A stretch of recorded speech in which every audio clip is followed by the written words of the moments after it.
Yo, what's good, fam? What's good, y'all? So, man, as y'all can see by the title and everything else, bro, yo, I told y'all, I'm not playing. You know what I'm saying? I'm getting on these movie reactions and movie reviews, bro. I'm not playing. I'm really about to start getting onto that. I'm doing Raising Kanan next. No cap, my nigga. I'm doing Raising Kanan next. So, that being said, so yesterday I watched Brand New Day. No, not yesterday, my bad. 2 days ago, I watched Spiderman Brand New Day. Man, that jank was a banger. If I had to rate it, I would rate it.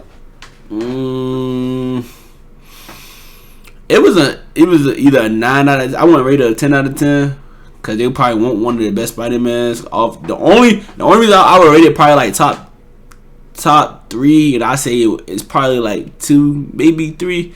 It's because I like one of the first ever Spider-Mans. That's just oral. I ain't gonna lie. The first ever Spider-Man was just oral. And the second one is with all 3 of them. I mean, the number one will forever to me will always be the when they had all 3. What was that? What was that one? That was Spider-Man. It was something. But goddamn on, yeah. So goddamn on. That's number 1. This one I liked. This one really good. This one was I get this one number 2. Now and then the third one was like one of the first ones. I rate this one number 3. The second one is like one of the first ones I ever watched. With what's that first actor, Spider-Man actor? I forgot his name. But yeah. So if I had to rate it, those 3 are the top 3. This was definitely number 3 though, for sure. But yeah, I liked it. It was pretty good. So we about to get into this goddamn movie review, man, and that's it, man. Let's get straight into the video.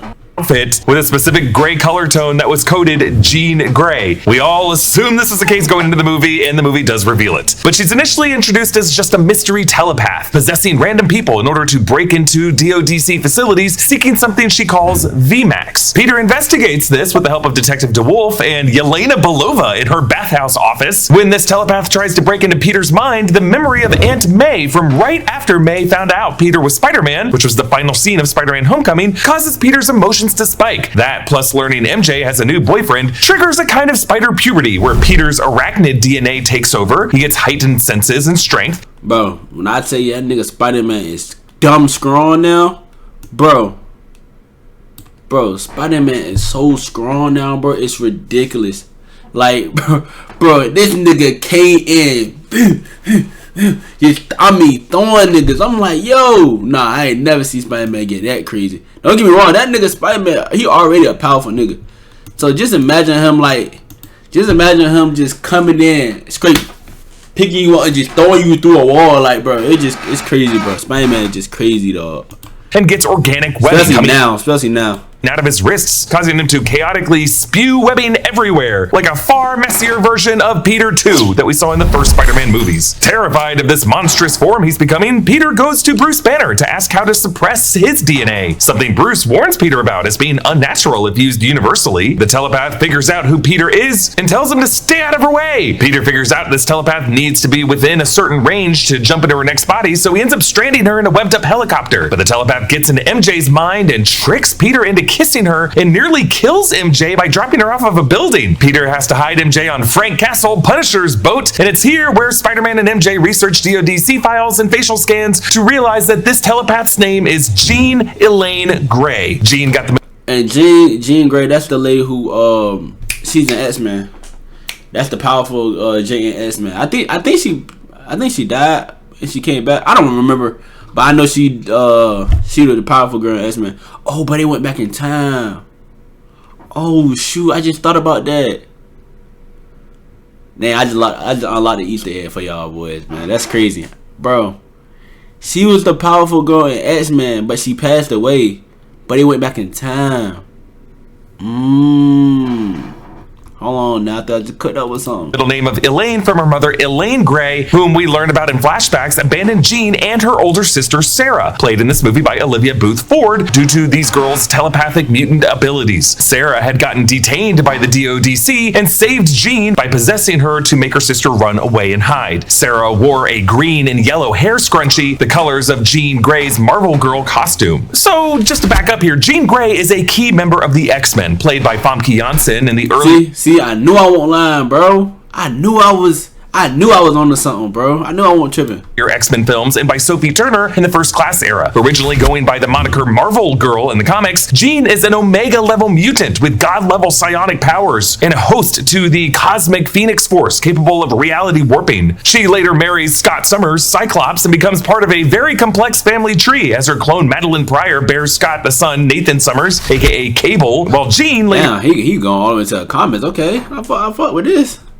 Hold on now. Reunites with Scott and bears the daughter Rachel Summers. Jean Grey is established as having an older sister named Sarah in 1980's Uncanny X-Men number 136. Sarah does have some latent mental mutant powers like her sister Jean does that helps her resist the phalanx in the issue when she dies. And according to this 2014 CBR article, Chris Claremont planned that Sarah would be a mutant with the ability to activate latent powers in other mutants, as she kind of does for her sister Jean in this movie by training her. So pulling Jean Grey and her sister Sarah, specifically with details from the Chris Claremont era, is another clue of Marvel Studios' X-Men plan. Really just pulling the best storylines and melodramatic soap opera drama from the Chris Claremont era, from the late 70s through the early 90s. No explanation is given in this movie as to the genetic origin of Jean Grey in the 616 universe of the MCU. This universe does already have some characters called mutants, like Kamala Khan and Namor, but this film does not use the term X-Men or mutant, and even though it's a co-production with Marvel Studios, I do wonder if there was just some rights issues tangled up with Sony being able to use those terms. Instead, this movie just kind of uses the term special. Jean in this movie is suggested to have not just telepathic and mind control abilities, but the power to manipulate reality around her that she and her sister were born with. Marvel did not in this movie explain why mutants are only now suddenly appearing in the MCU. We may have to wait until the X-Men movie for that answer. It could just be an issue of natural evolution or something triggered by the release of gamma radiation from Thanos' snapping of the Infinity Stones. Cindy Moon does appear in the lecture hall in this movie asking Professor Bruce Banner about snap logic. We are expecting Marvel Studios to announce their X-Men cast and plans, perhaps at D23 in August. What's crazy though is that Jean does commit murder in this movie. But hold on, I'm confused though. Like,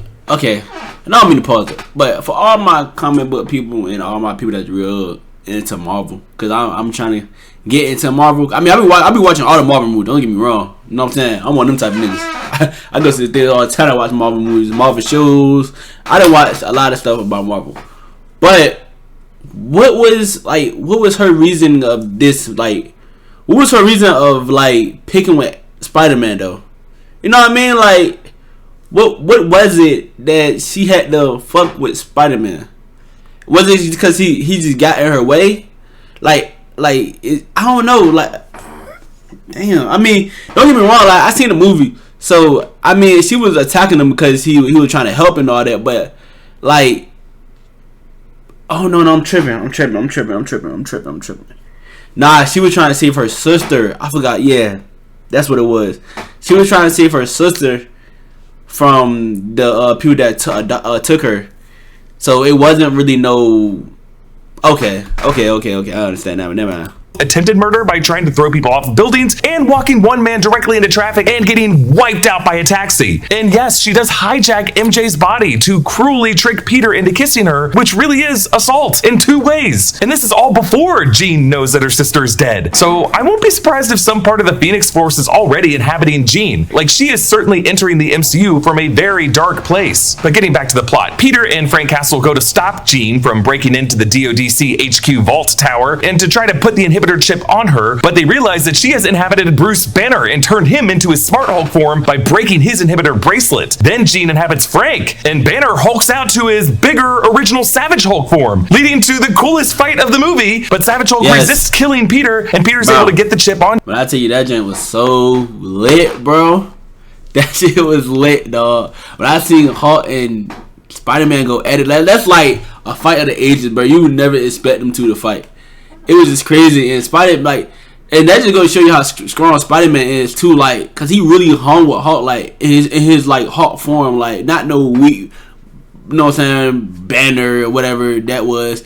But his Hulk form, like, it was just crazy, bro. That was lit. Nah, that was probably the littest scene of the movie, hands down. Jean to suppress her powers and break her control of Frank so the DODC can arrest her. She had mentioned looking for someone named Sarah, a name that Peter later realizes Metzger totally lied to him about, so Peter realizes he has to go rescue Jean. And Jean realized that the VMAX that her sister messaged to her was actually Vent Max on the AC vent over her head in the containment cell, meaning the DODC already experimented on and killed her sister Sarah before Jean was put in the cell. The DODC's goal is to get a scan of these powerful telepaths' brains to replicate that telepathy in the mind of another person that they can control. Meanwhile, Peter fights his way into the DODC facility through the Ninjas of the Hand, who are bizarrely working for the DODC in this movie. Peter removes his inhibitor chip, allowing his natural spider puberty to take effect, and declares that he can be both Peter Parker and Spider-Man, as he non-lethally wrecks the hand that are being controlled by Jean in this moment. Like, the repeated experiments on Jean's brain result in her Bro, like, look at this. Watch how he just like who are bizarrely just watch how he just annihilate these niggas. Working for the DODC in this movie. Peter removes his inhibitor chip, allowing his natural spider puberty to take effect, and declares that he can be both Peter Parker and Spider-Man, as he non-lethally wrecks the hand that are being controlled by Jean in this moment. The repeated experiments on Jean's brain results. What?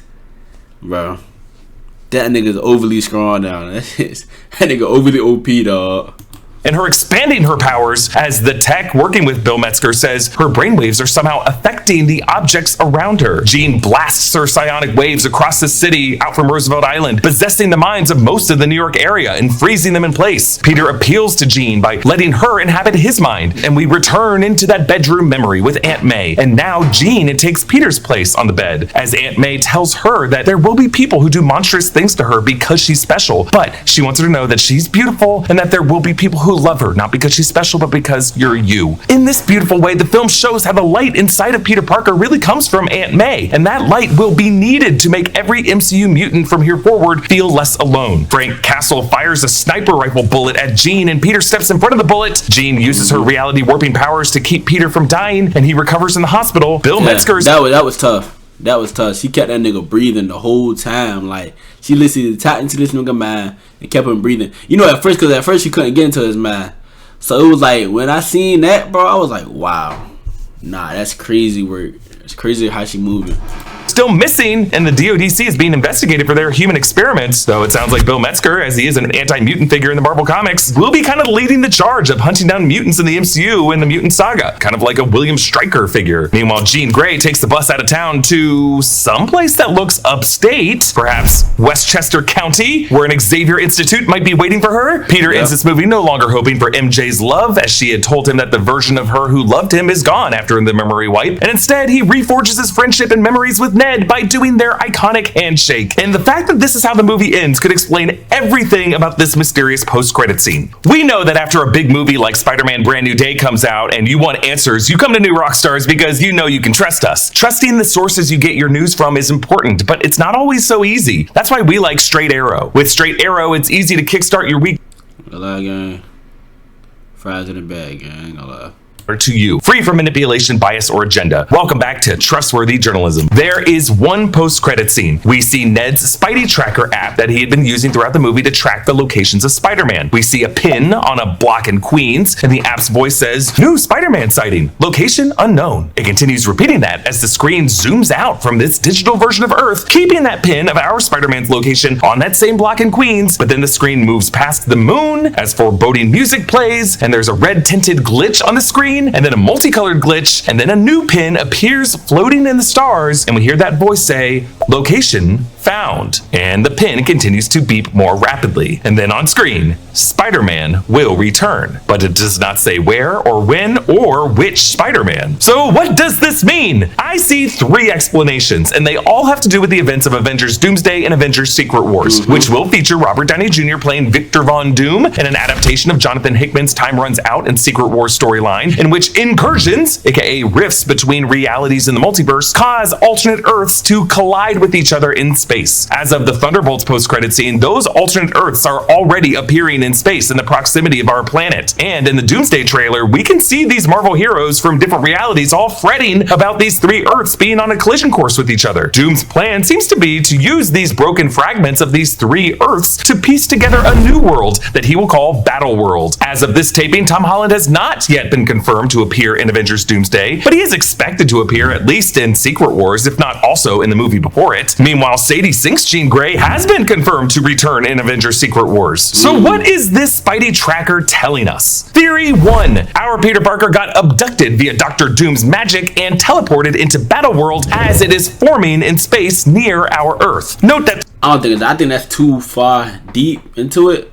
I don't think it's that. I don't think it's that at all. throughout the movie, the tracker does leave pins for past locations as it identifies new locations. So this could suggest that Peter has teleported from Queens to this newly forming battle world, and he will return either at the end of Doomsday or in Secret Wars. Theory 2. The glitching on this screen does remind me of the recurring glitching effect of Sony's animated Spider-Verse franchise. Brand New Day is, after all, a Sony movie, and maybe they're setting up their next Spider-Man release, June 2027, Spider-Man Beyond the Spider-Verse. And what we see here on the Spidey tracker could be one of the countless Spider variants who arrived in this universe somewhere in space. Theory number 3. This is the theory I like the best. Ned's tracker has located another Peter from another Earth, and that Earth has now appeared in nearby space, approaching via an incursion. Remember, Spider-Man No Way Home established that Ned Leeds has some sorcerer abilities. He was able to operate a sling ring portal with no training, and he opened that portal to 2 other Peters. At the end of this movie, the memory wipe spell seems to drop based on the muscle memory of a handshake, when for MJ, even reading Peter's full letter to her did not refill her mind with any actual memories. Ned, based on the look on his face, does seem to fully remember Peter in this final shot. That could be his sorcery breaking through Doctor Strange's spell, so maybe his Spidey tracker is able to track when another Peter has returned in the proximity of this planet. This other Peter could be a variant of Tom Holland's Peter, maybe one who has a black suit from a Venom symbiote, or it could be the return of Tobey Maguire's Peter Parker from Earth 96283. I only bring this up because there was a rumored Doomsday plot leak that I initially wrote off as just bogus until certain Doomsday plot elements initially described in that leak, like Loki's TVA card and Latvian witches, started to get confirmed in real life. And I won't go into the details of it, but that leak does describe an opening scene that involves the X-Men of Earth 10005 that we know will be in this movie, and Tobey Maguire's Spider-Man from Earth 96283. In fact, it's so widely believed by the fan base now that at San Diego Comic-Con, when Marvel Studios Hall H panel began with an opening montage of past films, a particular shot of Tobey Maguire in Spider-Man No Way Home got the biggest reaction. Such a reaction that the press kept bringing it up to the creatives on the press line. Ned Leeds opened a portal to Tobey Maguire's Peter Parker before. It stands to reason his tech could identify Tobey's return to the proximity of our Earth in space. So yeah, Jean Grey will return in Secret Wars. But what is the MCU's plan for her character? Is this franchise going to first establish her at an Xavier Institute in this universe? Or will it wait to destroy this Earth and just terraform it as part of Battleworld along with chunks of other Earths so that Jean Grey can meet mutants from other realities and be part of a new lineup of X-Men in a restored 616 universe after Secret Wars? Like, Avengers Doomsday is the next movie. We're running out of time. We will dig more into these questions in future.